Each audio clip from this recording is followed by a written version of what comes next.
तुम ये गलती से भी मत सोचना कि तुम जो कर रही हो उसकी सज़ा से तुम्हें तुम्हारा यंग बचा लेगा। तुम ये ना भूलो कि डॉगमैन की लाइफ काफ़ी बड़ी हुई है और इस कॉन्टिनेंट में कई सारे लोग ऐसे हैं जो तुम्हारी उससे ज़्यादा ताकतवर हैं। और फिर नलन यान और गुगे जी जूनियर की आंखों में खास तरह की रोशनी देखते हैं। रोशनी को देखकर गिये डर जाता है और वह समझ जाते हैं कि हमारे यहाँ से जाने में ही भलाई है। और फिर जियान को देखते हैं कि जो पहाड़ी के किनारे उदास बैठा हुआ है, जो अपनी ताकत के बारे में सोच रहा है। लेकिन तभी वहाँ उसके पापा आते हैं तो जो उनसे पूछते हैं कि क्या तुम अब खुद को ब्लेम कर रहे हो, जो तुम छोटे हो बच्चे की तरह क्या क्यों एक्ट कर रहे हो, तो तुम तो इतने समझदार हो। तो वो कहकर उसे मनाने लगते हैं। वो तो नलन यान रैन का लॉस है कि उसे मेरे जैसा बेटा नहीं मिल रहा है। तुम कोई लूजर नहीं हो, जियान कहता है, लेकिन मैं भी अपनी कल्टीवेशन इम्प्रूव नहीं कर पा रहा हूँ। मैंने अपने साथ साथ आपका भी सम्मान खो दिया है।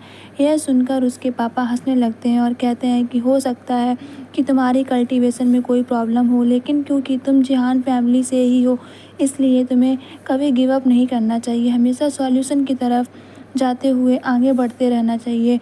वो फिर उसे कुछ पिल्स देते हैं। वो मीडियन ऑक्जी हाउस से लेकर आए थे। शायद ये पिल्स जियान की डॉगी को फिर से इकट्ठा करने में सक्सेस हो जाए। और फिर वो वहाँ से चले जाते हैं। अब उनके जाने के बाद तभी वहाँ एक आवाज़ आती है और वो आवाज़ कहती है कि मैं तुम्हें कोई परेशानी नहीं पहुँचाऊँगा। इतनी सालों से मैं किसी से नहीं मिला जिसके पास इतनी स्ट्रॉन्ग सोल हो।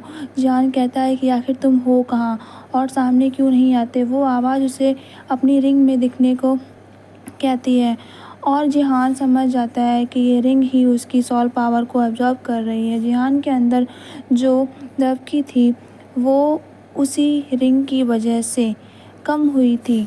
जिहान गुस्से में उस रिंग को निकाल नीचे खाई में फेंक देता है, लेकिन वो रिंग फिर से जिहान के सामने आ जाती है और उसमें से याहू लाऊ बाहर आ जाता है।